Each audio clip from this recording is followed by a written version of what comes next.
Hello and welcome to this tutorial on how to fit our flat top or standard jeans buttons. All you're going to need for this is a mallet. I've got a nylon mallet here, your material and some standard jeans buttons like this one. So your jeans buttons typically will come in two parts. You have one of them is going to look like that, which is your flat top. You can see totally flat over the top. And then on the underside you have a hole in the middle for your pin to go, and your pins will look similar to this one, a little ridge at the top. Now I've got some faux leather.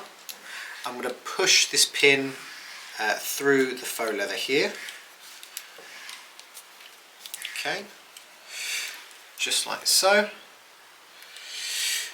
I'm going to take my jeans button, turn it upside down, and that's going to sit flat on my cutting mat, and I'll put this pin into the hole here.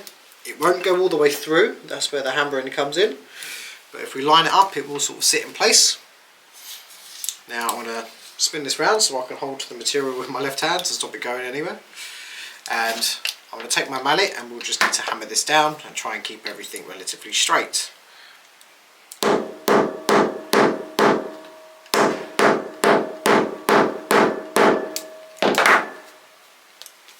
And then just like that,